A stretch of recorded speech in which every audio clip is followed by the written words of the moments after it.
Ons luister vanoggend na die Here se woord vanuit Titus 2. Ons gaan voort met ons reeks prediking uit Titus 2. En ons gaan vanoggend die hele hoofstuk saam lees.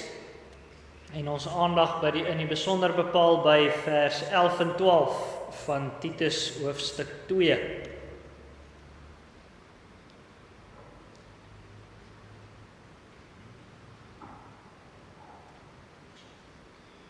Luister dan na Titus 2 van vers 1 af. Maar spreek jy wat by die gesonde leer pas.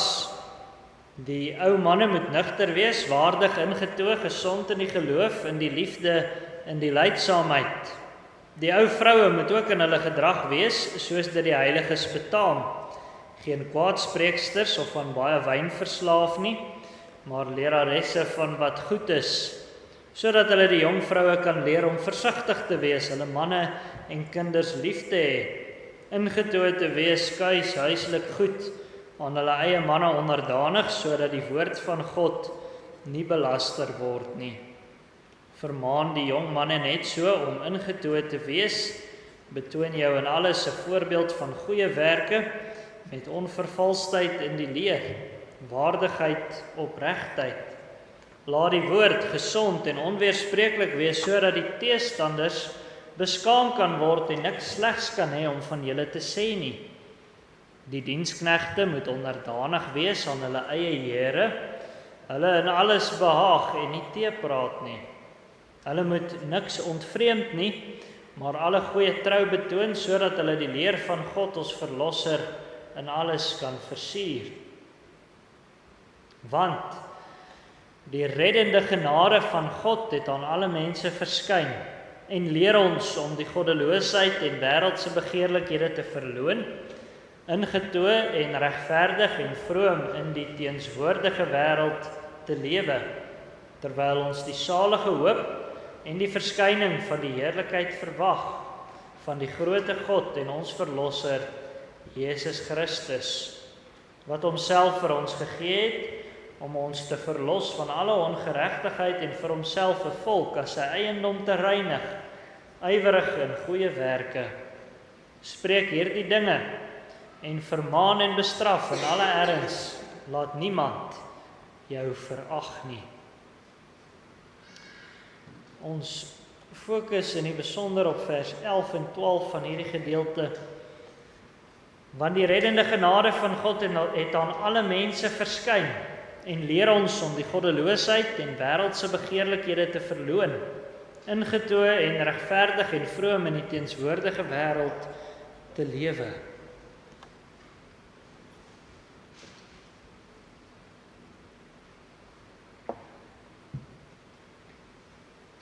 Geliefde gemeente, God roep ons om hier en nou vir hom te lewe. Dis belangrik dat ons dit verstaan. Ons weet, God roep ons met die oog op die toekoms, maar hy roep ons ook met die oog op die teenwoordige lewe. Hy roep ons met die oog op die lewe in hierdie eeu en in hierdie tyd, waarin daar soveel boosheid en ontaarding op die aarde is. Hy laat sy roepstem hoor in alle volke en alle klasse van die samelewing, en hy maak sy roepstem bekend aan elke tipe mens. Dit het ons die afgelope weke gehoor. Paulus skryf sy brief aan Titus, hy het die welstand van die kerk op die eiland Kreta in die oog. En ons het nou al gehoor hoe Paulus leer dat gemeentes bekwame ouderlinge moet hê, dwaalleraars en kwaadsprekers moet weerlê word. En ons het ook gehoor hoe dit lyk wanneer die verskillende groepe mense in die gemeente vanuit die Here se herskepping leef. Ons het gehoor van amptdraers, ons het gehoor van ou manne en ou vroue in die gemeente, ons het gehoor van jong manne en jong vroue in die gemeente. Verlede week het ons selfs gehoor dat die Here se roepstem ook die destydse slawe betrek het, die arbeid van die gelowiges, hoe klein dit ook mag wees, is ook 'n roeping van die Here. Dit versier die evangelie. Maar nou kom daar vanuit hierdie praktiese deel van die brief van Paulus aan Titus, wat ons die afgelope weke gehoor het, daar kom 'n baie belangrike vraag daaruit na vore. Hoekom moet ons al hierdie goed doen? Met die eerste oogopslag lyk dit dalk soos 'n heel vreemde vraag. Ons weet hoekom ons dit moet doen, die Here roep ons dan daartoe. En dit is inderdaad so. Maar ons sou eintlik nog kon vra, waarom moet ons die Here se roepstem gehoorsaam? Waarom moet ons leef as gehoorsame kinders van God? Wat is die motivering waarom ons gehoorsaam wil wees aan die Here as amptdraers? Wat is die rede dat ons aan die Here gehoorsaam wil wees as mans en vroue? Hoekom sal ons hom wil gehoorsaam in ons arbeid? Mag broer en suster, elkeen van ons antwoord hierdie vraag vir homself of haarself. Maar ons moet besef dat dit 'n lewensbelangrike vraag is. Jou antwoord op hierdie vraag beteken letterlik die verskil tussen die lewe en die dood. Tussen die ewige lewe en die ewige dood, selfs tussen lig en duisternis. Die motivering vir ons gehoorsaamheid bepaal die aard van ons gehoorsaamheid. Dit geld vir individue, dit geld vir gesinne, dit geld vir gemeentes. Elke gesin byvoorbeeld het 'n orde, 'n bepaalde kultuur en daar's 'n motivering vir daardie orde of kultuur. Ons kan eintlik sê daar lê groot motivering agter die manier hoe elke gesin dinge doen, hoe elke egpaar dinge doen. Twee gesinne kan byvoorbeeld baie goed georden wees in hulle lewenswyse, maar met heel verskillende motiverings. By die een gesin is die motivering dat daar vrees is vir 'n tiran van 'n pa. En dis 'n negatiewe voorbeeld. By 'n ander gesin is dit dalk die liefde vir God wat hulle aandryf tot Christelike dissipline. Dis 'n positiewe voorbeeld. So werk dit in gemeentes ook. Daar kan byvoorbeeld twee gemeentes wees wat albei baie ernstig is oor erediensdeelname en erediensbywoning. En die motivering by die een is dan dalk dat die lidmate dink dat hulle erediensbywoning hulle in die hemel bring. En dis dalk 'n kragtige motivering, maar dit sal uiteindelik lei tot daardie gemeente se dood. 'n Ander gemeente weer kan dalk 'n goeie erediensdeelname hê omdat die lidmate werklik die Here liefhet. Omdat hulle werklik hulle saligheid buite hulle self soek, omdat hulle nie sonder die verbondsontmoeting met die Here kan leef nie. So 'n gemeente bring die ware lewe tot uitdrukking. Sien jy broer en suster, die motivering vir jou gehoorsaamheid is 'n saak van lewe en dood, persoonlik en gesamentlik. So wanneer Paulus die Here se wil vir elke groep in die gemeente uitgelê het, dan skryf hy in ons skrifgedeelte wat die grondslag is wat ons gehoorsaamheid motiveer. Ons hoor, hy noem dit die verskyning van God se genade. Hoor weer die woorde van vers 11. Want die reddende genade van God het aan alle mense verskyn. Die motivering vir die gemeente se gehoorsaamheid het te maak met 'n bepaalde verskyning. Iets het lig gebring in 'n donker plek. En dit hoor ons is die Here se genade, spesifiek sy reddende genade. Sy genade bring redding aan. Nou met die genade van God bedoel Paulus uiteraard die Here se onverdiende guns. Wanneer God mense gunstig aansien, dan is dit altyd onverdiend. Ons kan nie die Here se guns verdien nie, want alles wat ons doen is met sonde bevlek. Maar tog het die Here se guns verskyn ten spyte van die sonde. Sy genade het tot openbaring gekom. En daardeur het die Here se genade ook redding gebring. Dis nie genade wat maar net verskyn, wat maar net bekend word nie, maar dis genade wat ook daadwerklik red. Dit spreek die diepste nood aan en gee dan uitkoms. Dis hierdie onverdiende guns wat ons uit ons diepste nood red, wat verskyn het. En nou is dit opvallend, Paulus sê, dit het verskyn aan alle mense. En nou moet ons nie dink dat Paulus hier bedoel, God se genade het verskyn aan elke liewe individu persoonlik nie. Dis nie elke mens wat God se reddende genade ken nie, ons weet dit. Dit weet ons trouens vanuit die hele skrif, die alle mense moet ons mooi verstaan in terme van die verskillende groepe mense wat Paulus in die voorafgaande gedeelte aangespreek het. Die reddende genade van die Here het verskyn aan ou mans en jong mans en ou vroue en jong vroue. Dit het selfs verskyn aan slawe, die mense in die destydse samelewing met die heel laagste status. So die bedoeling van Paulus kan ons verstaan as alle tipes mense van elke soort. God se genade het sy verskyning gemaak vir mense uit van elke geslag, van elke lewensstand, van elke volk, stam, taal en nasie. En daarom is daar vir elkeen 'n roeping. Sien jy broer en suster, wat dus volgens ons skrifgedeelte die motivering is vir ons gehoorsaamheid, is die Here se genade, sy onverdiende guns. Met ander woorde, die grondslag vir ons gehoorsaamheid is dat ons nie die Here se guns daarmee kan verdien nie. Dis iets wat ons baie mooi moet oordink, want so baie kerkmense redeneer presies anders. Mense wil baie keer aan die Here gehoorsaam wees om sy guns daarmee te verdien. Almal wil tog 'n goeie mens wees. En mense wil dan hê dat die Here, die hoogste gesag in die hemel en op die aarde moet sien en erken dat jy 'n goeie mens is. En as mense dan met hulle onvolmaaktheden gekonfronteer word, dan hoor ons dikwels die woorde, ja, maar ons probeer daarom. Sekerlik sal die Here my dan daarvoor krediet gee. Nou broer en suster, as ons so praat of as ons so dink, dan redeneer ons asof die reddende genade van die Here nie aan ons verskyn het nie. Dan is ons eintlik juis besig met die dwalings wat op die eiland van Kreta die groot probleem was. Ons het vroeër gehoor dat daar op Kreta heelwat Joodse invloed in die gemeentes was, slegte Joodse invloed in die gemeentes. Daar was mense wat die gemeentes probeer kry het om allerlei mensgemaakte wette te gehoorsaam. Jesus se geveg destyds met die Fariseërs was ook om hierdie rede.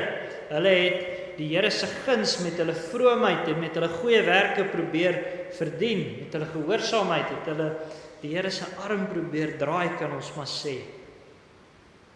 Dan het hulle selfs nog verder gegaan. Hulle het allerlei menslike wette gemaak om te probeer keer dat hulle nie eers naby daaraan kom om die Here se wet te oortree nie. Hulle het probeer verdien met hulle gehoorsaamheid voor die oë van God en voor die oë van mense. Maar om dit te wil doen is om in duisternis vasgevang te sit. Dit sal jou nie nader aan die Here bring nie. Dit sal nie sy guns bewerk nie. Ons beste werke is met sonde bevlek.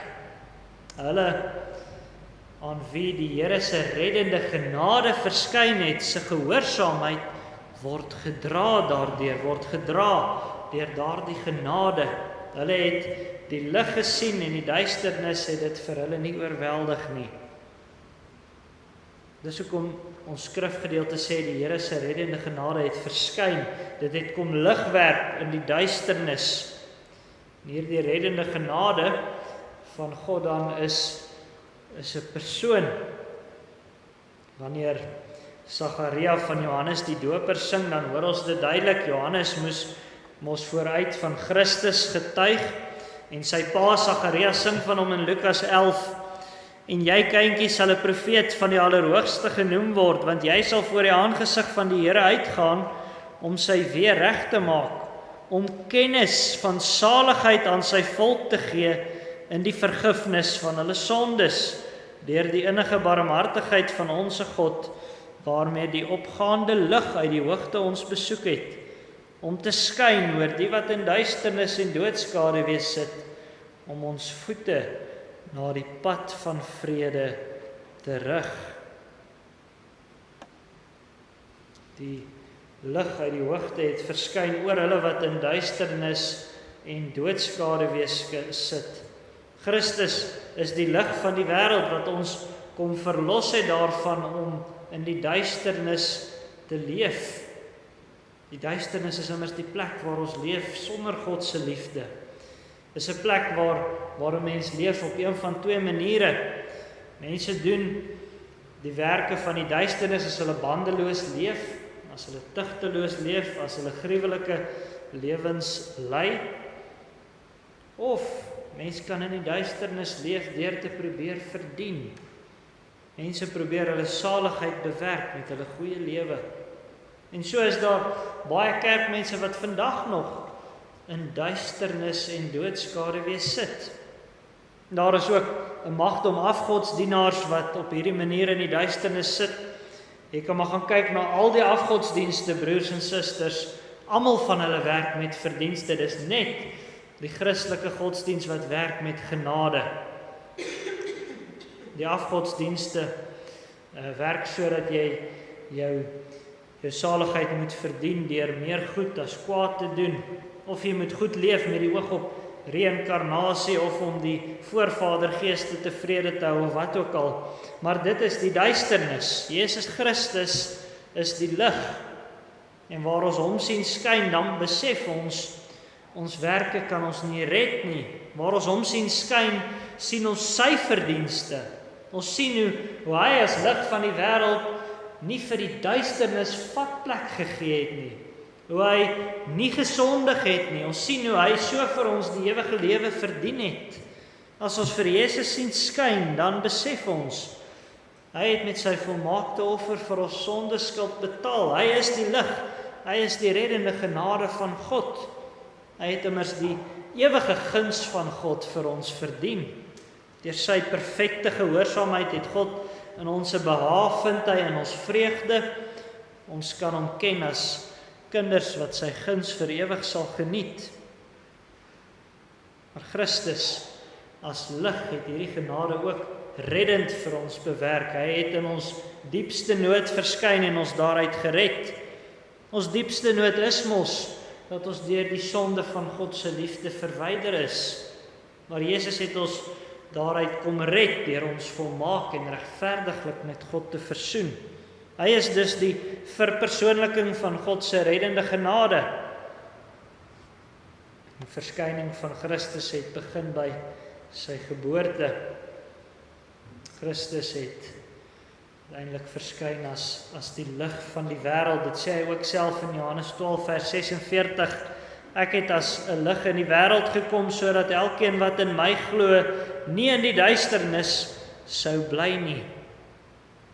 So hoor ons dus, broer en suster, die reddende genade van God is ons motivering vir ons roepingsgehoorsaamheid. Maar nou hoor ons ook in ons skrifgedeelte van die opvoeding van God se genade.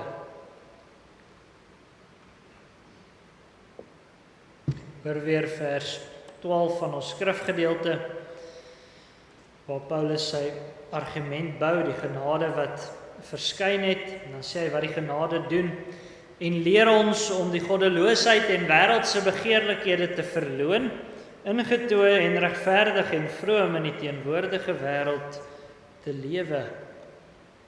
Die reddende genade van God leer ons.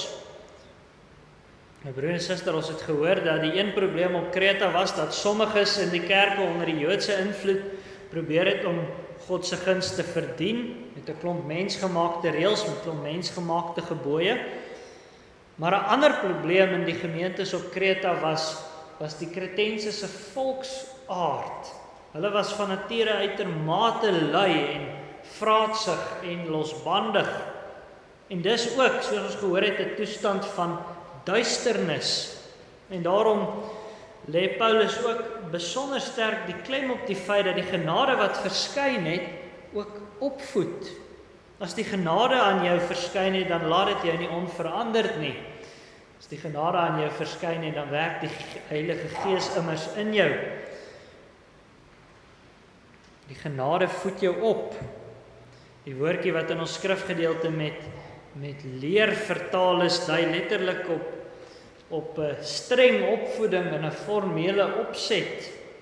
Destyds het mense tugmeesters aangestel, baie keer slawe om hulle kinders te onderrig soos 'n onderwyser.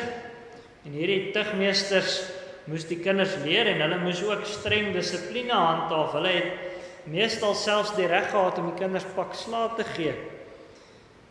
En dit is die woord, die begrip waarmee Paulus die reddende genade van God se werking beskryf. Die genade dissiplineer ons. Die genade tugtig ons selfs baie keer. Baie mense wil die Here se genade as grondslag vir hulle ongehoorsaamheid sien. En dit was op Kreta 'n gevaar. As mense baie keer hoor jy word gered uit genade alleen, deur die geloof alleen, dan dink hulle dit beteken jy hoef nie gehoorsaam aan God te leef nie. Maar so leer die Here ons nie. As ons die verskyning van God se genade in Christus glo en liefhet, dan word ons daardeur opgevoed. Die genade leer ons om die goddeloosheid en die wêreldse begeerlikhede te verloon. Die begrip verloon is baie aktief, dis iets wat jy doelbewus doen. Dis om jouself aktief van iets of iemand te distansieer in woord en in daad. Die ware gelowige word deur die genade geleer om dit te doen ten opsigte van twee sake. Die genade leer ons in die eerste plek om die goddeloosheid te verloon. Ware gelowiges word dus deur die Heilige Gees gelei om onder die indruk van God se genade hulle te distansieer van goddeloosheid. En nou moet ons nie die begrip goddeloosheid verstaan as een of ander verskriklike, gruwelike lewenswyse wat 'n aanstoot is vir mense en diere in die algemeen nie. Ons moet nie noodwendig dink aan kriminaliteit nie. Die begrip goddeloosheid beteken hier dat iemand se houding en ingesteldheid verklap, dat hy leef asof die Here nie daar is nie, asof die Here nie sien nie. En hierdie goddeloosheid is sonde waarin sogenaamde goeie mense al te dikwels val. Ons kan maar net dink, hoeveel besluite neem ons dalk asof die Here nie daar is nie. Selfs ware gelowiges doen dit dikwels. As ons Sondagoggend wakker word en een of ander goedkoop verskoning uitdink om nie in die erediens te wees nie, dan tree ons op asof die Here nie bestaan nie. Of wanneer ons lewe biddeloos probeer aanpak, dan leef ons ook asof die Here nie bestaan nie. Maar die genade leer ons dat ons daarvan moet distansieer. Ons is geneig daartoe, maar ons moet dit verloon. Ons moet ons dan ook distansieer van wêreldse begeerlikhede. Ons mag nie, as ons in die genade gedissiplineerd is, sondige begeertes koester nie. Ons mag nie leef vir sondige en wêreldse plesier nie. Ons moet dit verloon, ons moet dit los. Dit leer die genade ons. En nou kan ons vra, maar hoe?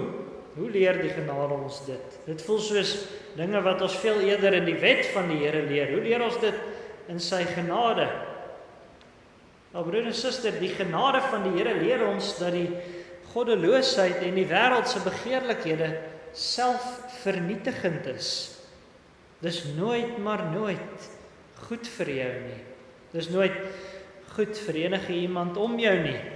Dis deel van jou ou mens, deel van jou sondige natuur, daai deel van jou wat moet dood. Dis deel van dit wat aan Jesus se kruis tot sterwe moet kom. Jesus se verskriklike kruisdood, die reddende genade van God leer ons wat sonde verdien. Dit leer ons hoe verskriklik lelik die sonde is. Dit leer ons ook waarop sonde uiteindelik uitloop en daarom moet ons dit afsterf, dit doodmaak. So voer die genade ons op. Die Heilige Gees vernuwe ons om nie meer goddeloos en wêrelds te leef nie. lei ons om te besef dat dit duisternis en slawerny is om so te leef. So leer die genade ons dus. En ons hoor hierdie eerste 2 opdragte is negatiewe opdragte. Dis wat ons negatief moet doen. Ons moet verloon, wegvlug van die goddeloosheid en die wêreldse begeerlikhede. Ons moet dit los. En dan leer die genade ons ook positief wat ons wel moet doen, hoe ons wel beeld van God moet wees. Dit hoor ons in die woordjie ingetoe. Ons het dit al baie by hierdie woord stilgestaan in die brief van Paulus aan Titus. Dit kom nogal baie voor. Woordjie ingetoe beteken jy lewe sober en nugter onder die beheersing van die Heilige Gees. Dit gaan dus oor die lewe in jouself. En die genade leer ons dan ook, hoor ons, om regverdig te wees. Dit gaan oor jou lewe teenoor jou medemens. God se regverdigheid het jou genadiglik gered en daarom wil jy regverdig en reg teenoor jou medemens optree. Jy leer ken die Here as hy wat regverdig is en dan vertoon jy sy beeld ook teenoor jou naaste as regverdig. Die genade leer ons ook om vroom te lewe. En hier gaan dit oor ons verbondsgemeenskap met God. Die woordjie wat met vroom vertaal is, beteken eintlik maar God gesentreerd. Dit dui op godsvrees of godsvrug. Dit is om te straal van geloof en liefde vir die Here. Eintlik is hierdie woordjie ook in die Grieks omtrent presies die teenoorgestelde van die goddeloosheid waarvan ons skrifgedeelte praat. Goddeloosheid is om te wil leef asof God nie daar is nie. Vroomheid is om te leef met die bewuste, deurlopende oortuiging dat hy heeltyd daar is. Dit leer die genade ons, nie die wet nie. Paulus stel dit treffend in Romeine 6 vers 15 tot 18. Wat dan sal ons sonde doen, omdat ons nie onder die wet is nie, maar onder die genade? Nee, stellig nie. Weet julle nie dat aan wie julle julself as diensknegte tot beskikking stel om hom gehoorsaam te wees, julle diensknegte is van hom aan wie julle gehoorsaam is nie, of van die sonde tot die dood, of van die gehoorsaamheid tot die geregtigheid. Maar ons dank God dat julle wel diensknegte van die sonde was, maar van harte gehoorsaam geword het aan die voorbeeld van die leer wat aan julle oorgelewer is, en vrygemaak van die sonde het julle diensbaar geword aan die geregtigheid. Ons is diensbaar en gehoorsaam aan die geregtigheid, aan dit wat reg is voor die Here. Ons sterf nie alleen ons sondes in Christus af nie, ons omhels ook sy opstandingslewe as ons eie nuwe lewe, en dan jaag ons die goeie na onder sy koningsheerskappy. En nou noem Paulus baie treffend in ons skrifgedeelte dat ons so lewe in die teenswoordige wêreld. Letterlik staan daar in die eeu van nou, in hierdie gebroke werklikheid waarin ons leef voor die wederkoms. Dit is waar ons opgevoed word in die genade van God. En daarom moet ons elkeen nou ook vir onsself vra, waar is ek nou? Wat motiveer my gehoorsaamheid nou? Is dit verdienste? Is dit angs, vrees vir die hel? Dan is jy nog in die duisternis. Is dit genade? Is dit liefde vir die Here? Dan het die reddende genade van God ook aan jou verskyn. Wanneer die genade ons motiveer en opvoed, dan is ons geregtigheid oorvloediger as die van die Fariseërs. Dan is ons nog ernstiger as wat hulle destyds was om die Here se gebooie te hou. Die liefde vir die Here is daartoe 'n baie kragtiger dryfveer as die angs vir hom. So broer en suster, verlede week het ons saam die nagmaal gevier en ter nabetragting kan ons ook maar dink. As ons om die nagmaalstafel sit, dan hoor ons moet onsself beproef. En dit is inderdaad so. Maar dit beteken nie ons moet die nagmaal gebruik terwyl ons dink, ag ek het my darm heel waffers gedra die laaste tyd nie. Ons moenie onsself ondersoek en daarby uitkom nie. Ons moet onsself afvra, maar leef ek in die verskyning en opvoeding van God se genade? Gee dit definisie aan my hele lewe? En as jy jou sonde ontdek, moet jy nie na die nagmaal toe kom met hierdie plan, van nou af gaan ek regtig harder probeer nie. Jy moet kom met die oortuiging, Christus het homself vir my laat breek, en sy bloed vir my laat vloei, vanweë hierdie sonde van my, en daarom haat ek hierdie sonde, en daarom het ek hom bo alles lief. Broer en suster, laat jou dus skool deur God se genade, dit sal jou verander, dit sal jou dryf tot ywer vir die Here. Jy sal die goddeloosheid kan verloon en jy sal die godsvrug kan najaag. Doen dit, want Jesus self waarsku. Want ek sê vir julle dat as julle geregtigheid nie oorvloediger is as die van die skrifgeleerdes en die fariseërs nie, julle nooit in die koninkryk van die hemele sal ingaan nie. Amen.